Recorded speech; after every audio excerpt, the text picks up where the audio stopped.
Hello and welcome back to the official channel of the filing code. मैं advocate Aakash Bhushan आज आपसे बात करूंगा ग्रेजुटी की कैलकुलेशन के बारे में।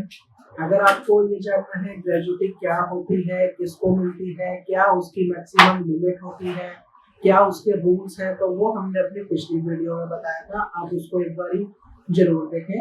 आज हम बात करेंगे कि ग्रेजुटी कैसे कैलकुलेट होती है, आपकी कितने साल की नौकरी पे आपको कितनी ग्रेजुटी का अमाउंट मिलेगा। तो ये अब हम सबसे पहले जान लेते हैं important considerations for the calculation of gratuity amount. मतलब कौन कौन से ऐसे पॉइंट हैं जो हमें पता होने चाहिए कि हमारी जो ग्रेजुटी की कैलकुलेशन है वो किस बेस पे रहेगी। तो सबसे पहले हम बात करते हैं एक छोटे से डेफिनेशन से कि ग्रेजुटी होती क्या है। So the term gratuity refers to a lump sum amount as a token of gratitude or honor to an employee for his oblique her services being rendered towards their employers oblique establishment। मतलब कि gratuity एक lump sum amount होता है, एक token of appreciation होता है आपकी company से, आपके एस्टेब्लिशमेंट से, आपके एम्प्लॉयर से। आपको जब आप अपनी सर्विसेज देने के बाद किसी कंपनी से रिटायर होते हैं या उस कंपनी से रिजाइन कर देते हैं। सेकंड पॉइंट आ जाता है that this is the major retirement benefit that an employer pays to their employees provided that the employee completes working continuously for 5 years। जैसा कि हमने अपनी पिछली वीडियो में भी बात करी थी कि ग्रेजुटी उस ही एम्प्लॉय को मिलेगी जिसने अपनी कंटिन्यू सर्विस 5 साल की कंप्लीट कर ली है। अगर आप किसी भी कंपनी में काम कर रहे हैं, जब आप अपनी 5 साल की continue service without any break complete कर लेते हैं, तब आप उस कंपनी से ग्रेजुटी लेने के हकदार बनते हैं। अगले पॉइंट पे बात करते हैं all employees of an organization are covered by the payment of gratuity act 1972। यानी कि जो पेमेंट ऑफ ग्रेजुटी एक्ट है वो 1972 में फॉर्म हुआ था। If the organization has employed 10 or more employees on a single day during the previous 12 months, यानी कि पिछले एक साल में अगर कंपनी पे 10 या 10 से ज्यादा एम्प्लॉयज वर्किंग थे, तो उस कंपनी के ऊपर, उस एस्टेब्लिशमेंट के ऊपर, उस फर्म के ऊपर ग्रेजुटी एक्ट मैंडेटरी एप्लीकेबल हो जाएगा। Once an organization falls within the act's jurisdiction, it will always be protected, even if it employs fewer than 10 people in total। यानी कि अगर एक बार किसी एक कंपनी पे ग्रेजुटी एक्ट एप्लीकेबल हो गया, उस कंपनी में 10 या 10 से ज्यादा एम्प्लॉय किसी भी एक दिन में एम्प्लॉयड हो गए, तो ग्रेजुटी एक्ट उसके ऊपर कंपलसरी एप्लीकेबल हो गया और ये तब तक एप्लीकेबल रहेगा जब तक कि वो कंपनी एग्जिस्ट कर रही है। अगर बाद में उस कंपनी में 10 से कम एम्प्लॉयज भी ड्यू टू एनी कंडीशन आ जाते हैं, कंपनी में 7 एम्प्लॉय रह गए, 6 एम्प्लॉय रह गए, तब भी एम्प्लॉयर ये नहीं बोल सकता कि अब मेरे ऊपर ग्रेजुटी एक्ट की एप्लीकेबिलिटी नहीं है। तो मोटी मोटी बात समझने के लिए ये है कि अगर एक बार एक्ट कंपनी के ऊपर एप्लीकेबल हो गया तो वो act through out the time applicable रहेगा।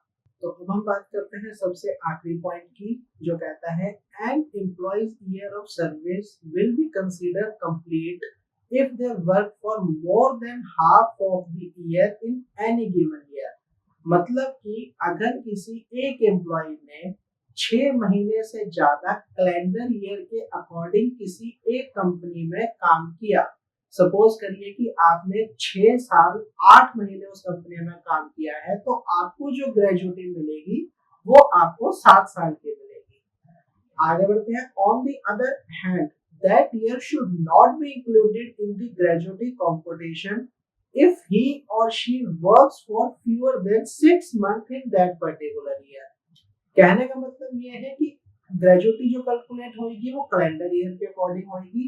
यदि आप 6 महीने से कम काम करते हैं तो आपको उससे प्रीवियस ईयर की ग्रेजुटी कैलकुलेट होगी, और यदि आप कैलेंडर ईयर के अकॉर्डिंग 6 मंथ से ज्यादा काम करते हैं तो आपको अगले कैलेंडर ईयर के अकॉर्डिंग ग्रेजुटी कैलकुलेट होगी। इसको और अच्छे से हम तब समझ पाएंगे जब हम आगे बात करेंगे ग्रेजुटी के फॉर्मूले के बारे में। अब आगे बढ़ते हुए हम बात करते हैं categorization of types of gratuity. मतलब ग्रेजुटी को हम कैसे डिफरेंशिएट कर सकते हैं, किन टाइप्स में हम ग्रेजुटी को डिफरेंशिएट कर सकते हैं। तो यहाँ आ जाता है मैंडेटरी कवरेज और वॉलंटरी कवरेज। मतलब employees mandatory cover under the act and employees voluntary cover under the act. Mandatory coverage मतलब वो एस्टेब्लिशमेंट या वो कंपनी जिन पे ग्रेजुटी एक्ट मैंडेटरी एप्लीकेबल होता है। वॉलंटरी मतलब कि जिन कंपनीज या एस्टेब्लिशमेंट पे ग्रेजुटी एक्ट मैंडेटरी एप्लीकेबल नहीं होता, लेकिन फिर भी कंपनी या एस्टेब्लिशमेंट अपने एम्प्लॉयज को अपनी इच्छा से, अपनी स्वेच्छा से ग्रेजुटी देना चाहती है। तो अब हम बात करते हैं कि इन दोनों में डिफरेंस क्या है। सबसे पहले बात कर लेते हैं मैंडेटरी कवरेज की, कि मैंडेटरी कवरेज कब और किस पे एप्लीकेबल होता है। तो an organization is covered by the act if it employed 10 और more people in a single day during the previous year. जो हमने पीछे बात करी थी कि अगर किसी कंपनी में 10 या 10 से ज्यादा एम्प्लॉइज होते हैं या 10 या 10 से ज्यादा एम्प्लॉइज बन जाते हैं, तो ग्रेजुटी एक्ट उनके ऊपर मैंडेटरी एप्लीकेबल हो जाएगा। यही हम वॉलंटरी कवरेज की बात करें तो एन ऑर्गेनाइजेशन वेयर 10 और लेस एम्प्लॉइज आर एम्प्लॉयड, यानी कि वो कंपनीज जिनमें 10 या 10 से कम एम्प्लॉइज कवर्ड हैं, उनके ऊपर ग्रेजुटी एक्ट जो है तो मैंडेटरी एप्लीकेबल नहीं होता। लेकिन फिर भी अगर कंपनी अपनी मर्जी से चाहे तो जब किसी एम्प्लॉय की रिटायरमेंट हो रही है या कोई एम्प्लॉय छोड़ के जा रहा है, तो कंपनी अपनी मर्जी से उसको उतने टाइम पीरियड की जितनी उसकी लेंथ ऑफ सर्विस से ग्रेजुटी पे कर सकती है। अब दोनों के में मेजर डिफरेंस क्या है कि कैलकुलेशन में क्या डिफरेंस रहेगा, कैसे। तो जो मैंडेटरी कवरेज है वहां पे क्या है, the number of working days per month are taken 26, यानी कि जब ग्रेजुटी हमारी कंपनी पे मैंडेटरी एप्लीकेबल हुई तो हमें जो एम्प्लॉय के working days in a month count करने हैं वो 26 दिन काउंट करने होते हैं। यही अगर हम वॉलंटरी की बात करें तो the number of working days in a month changes 30 instead of 26, यानी कि जब वॉलंटरी कवरेज है हमारे ऊपर तो हम वर्किंग डेज 26 की जगह 30 डेज लेंगे।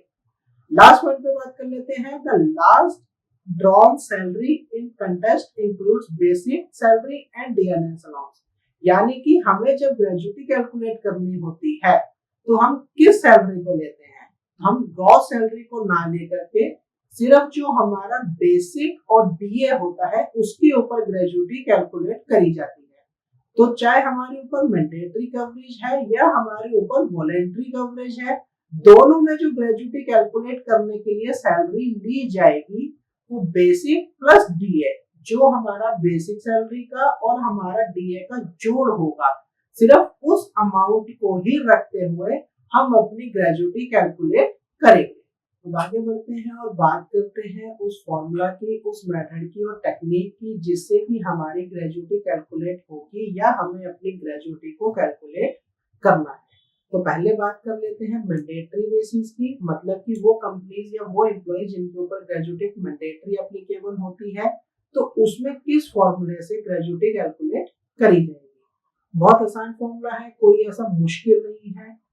तो सबसे पहले फॉर्मूले में आ जाता है ए टेन्योर, उसके बाद बी पॉइंट में आ जाती है सैलरी, सी पॉइंट में आ जाता है एक न्यूमेरिकल वैल्यू 15 और डी पॉइंट में भी एक न्यूमेरिकल वैल्यू आ जाती है 26।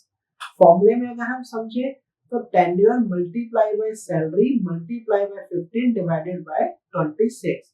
अब इस फॉर्मूले को इलैबोरेट करते हैं कि इसमें जो ए बी सी और डी पॉइंट लिखे गए हैं उनके मतलब क्या क्या है।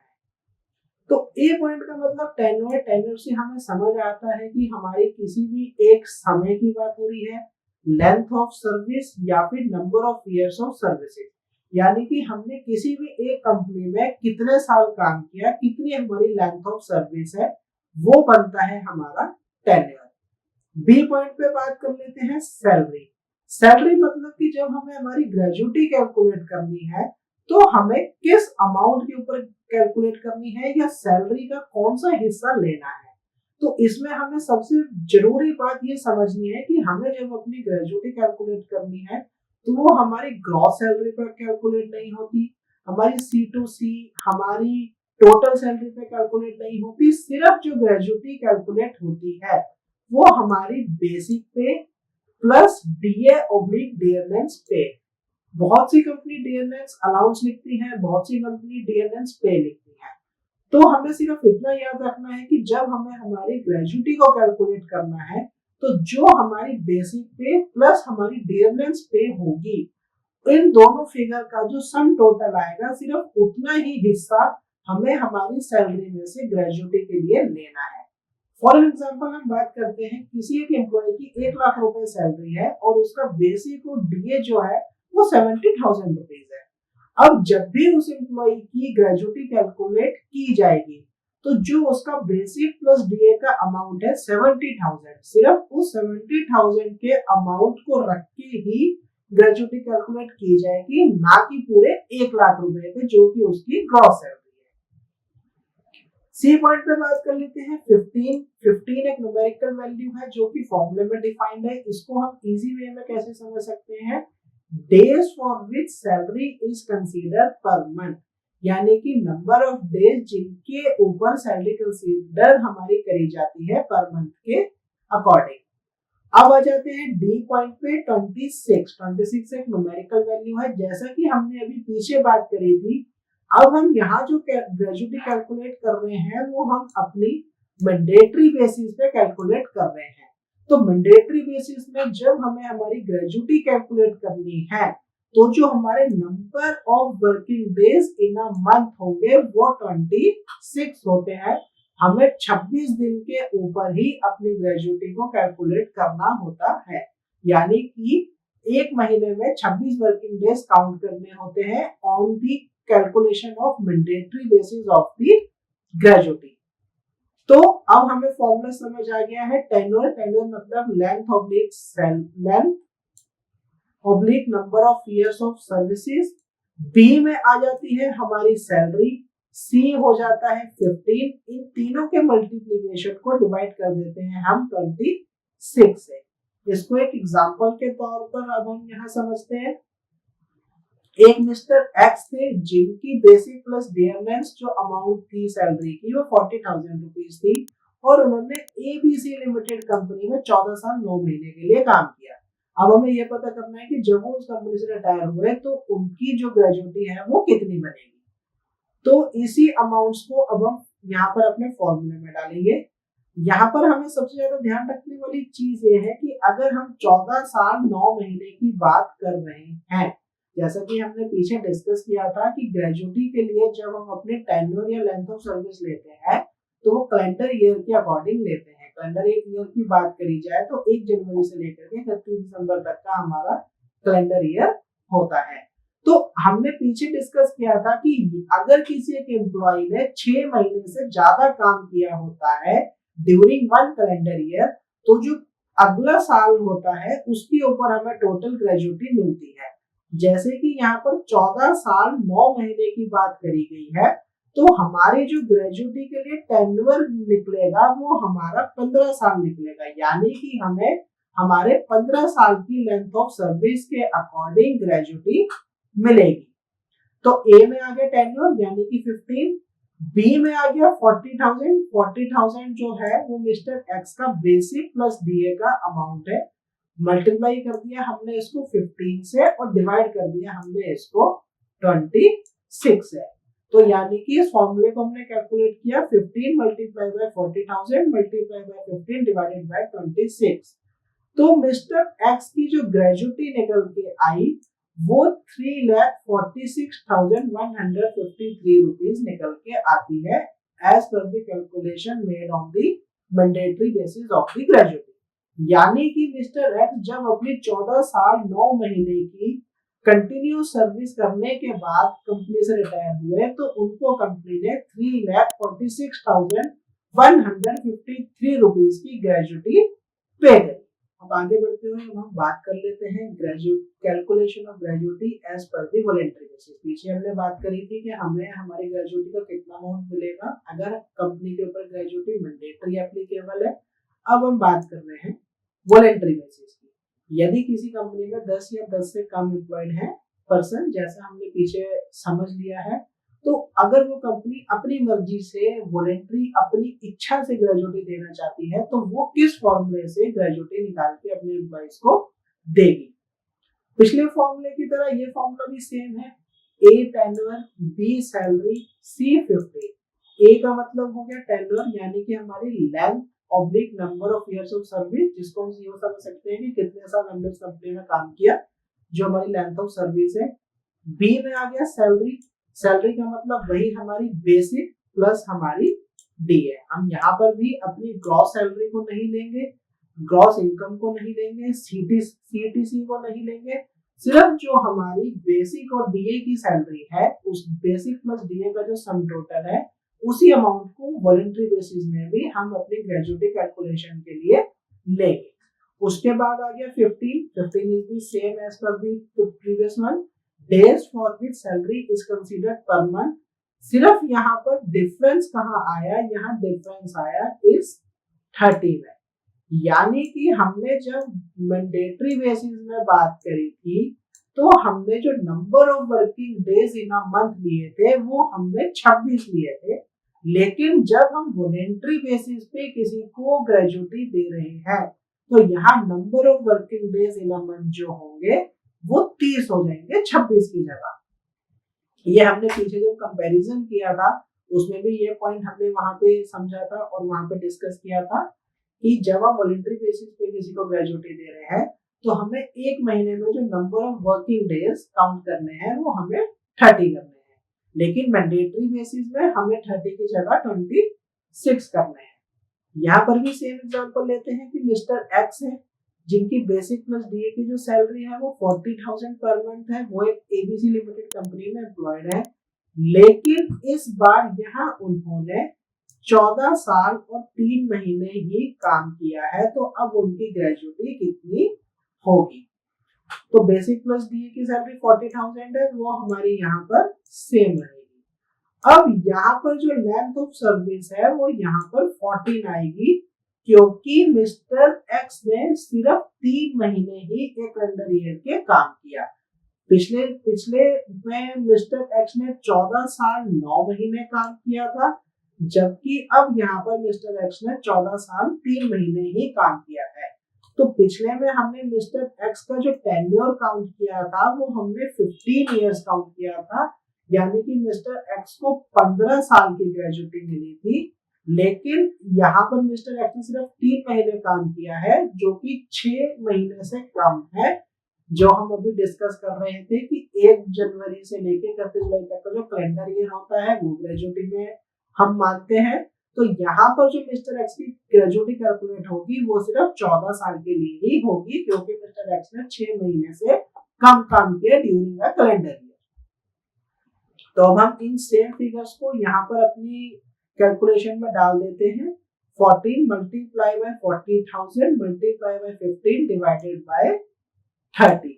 तो मिस्टर एक्स ने 14 साल 3 महीने काम करा वॉलंटरी बेसिस पे, ग्रेजुएटी मिस्टर एक्स को उनकी कंपनी दे रही है, तो यहाँ पर मिस्टर एक्स का जो ग्रेजुएटी का अमाउंट निकल के आता है वो केवल 2,80,000 रुपए ही आता है, यानी कि मिस्टर एक्स ने 14 साल 3 महीने काम करा और उनकी बेसिक और डीए की जो सैलरी थी वो 40,000 ही थी, लेकिन उनकी कंपनी पे ग्रेजुएटी एप्लीकेबल नहीं होता था, वहां 10 या 10 से कम एम्प्लॉइज वर्किंग थे, कंपनी ने वॉलंटरी बेसिस पे ग्रेजुएटी दे दी, तो यहाँ पर मिस्टर एक्स को जो ग्रेजुएटी मिली वो केवल 2,80,000 रुपए ही मिली। तो अब हमें इन दोनों वॉलंटरी और मैंडेटरी के जो फॉर्मूले हैं उनमें डिफरेंस समझ में आ गया है। मोस्ट ऑफ द टाइम्स 90% की अगर हम बात करें तो मैंडेटरी बेसिस का जो फॉर्मूला है वही एप्लीकेबल रहता है। तो इसमें हम अपनी लेंथ ऑफ सर्विस को मल्टीप्लाई करते हैं सैलरी से, मल्टीप्लाई करते हैं 15 से और डिवाइड कर देते हैं उसको 26 से। 26 मतलब number working days in a month. लेकिन अगर हमारी कंपनी पे वॉलंटरी बेसिस पे ग्रेजुएटी एप्लीकेबल होती है तो फॉर्मूला सेम रहेगा, tenure multiply by salary multiply by 15।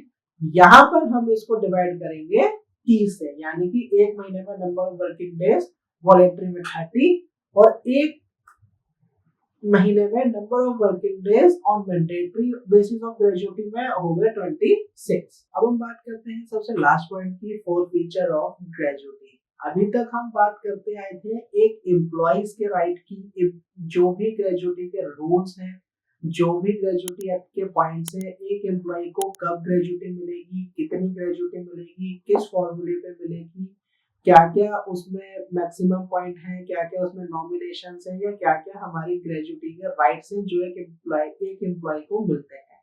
अब एक राइट ऐसा है जो कि हमारे एम्प्लॉयर के पास, यानी कि हमारी कंपनी के पास, हमारी एस्टेब्लिशमेंट के पास भी होता है, हमारी ग्रेजुटी को फॉरफिट करने का, यानी कि हमारी ग्रेजुटी को रोकने का या हमें ग्रेजुटी ना देने का। तो ऐसे कौन सी सर्कमस्टांसेस हैं या कंडीशंस हैं जिनके ऊपर हमारा एम्प्लॉयर हमारी ग्रेजुटी को फॉरफिट कर सकता है। पहले पॉइंट की बात करते हैं ना, employees termination is a result of their careless और deliberate neglect causing damage to the employer assets. तो ग्रेजुटी एक्ट का जो सेक्शन 4 है वो एक एम्प्लॉयर को पावर देता है ग्रेजुटी को फॉरफिट करने की। इसकी अब हम बात कर लेते हैं कि ऐसा क्यों होता है।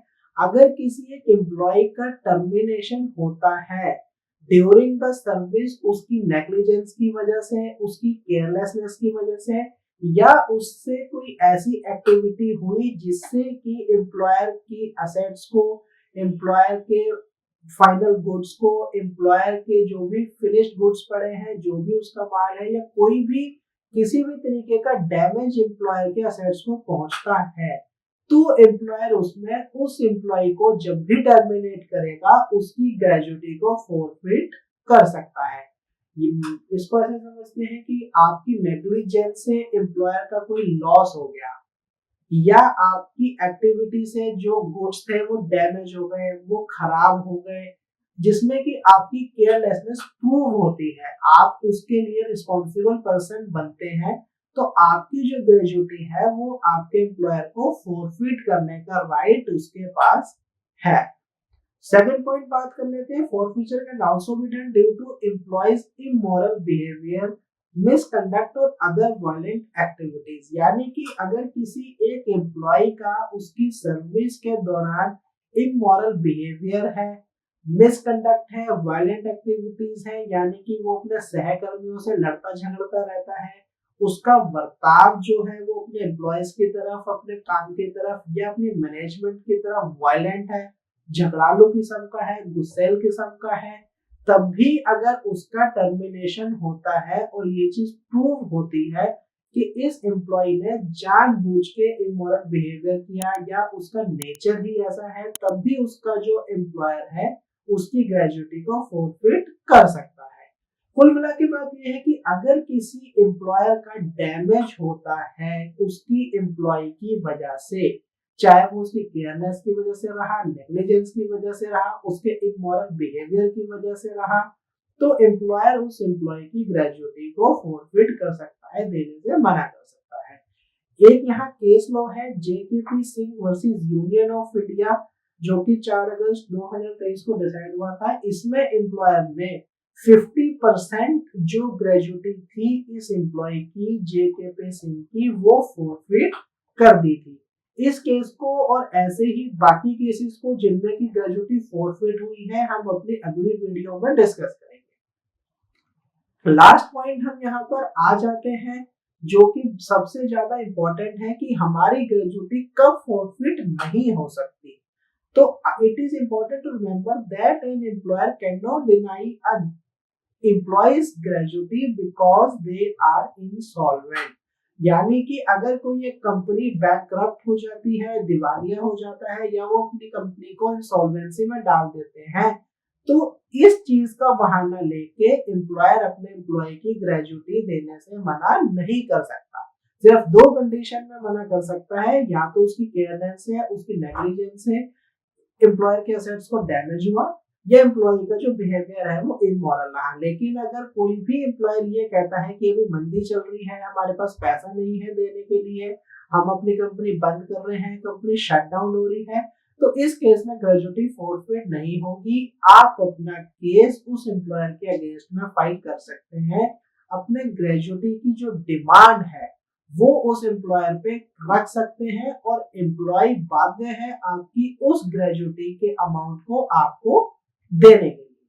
अब आज की इस वीडियो को यहीं सम अप करते हैं और उम्मीद करते हैं कि आपको आज की वीडियो भी पसंद आई होगी। आपको कई जानकारियाँ ऐसी मिली होंगी जो अभी तक आपके पास नहीं थी।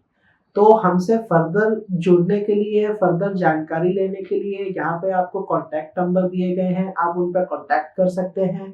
हमारा फाइलिंग पूल का जो चैनल है, उस चैनल को लाइक कर सकते हैं, सब्सक्राइब कर सकते हैं। हमारी वेबसाइट के थ्रू भी आप हमें कॉन्टैक्ट कर सकते हैं।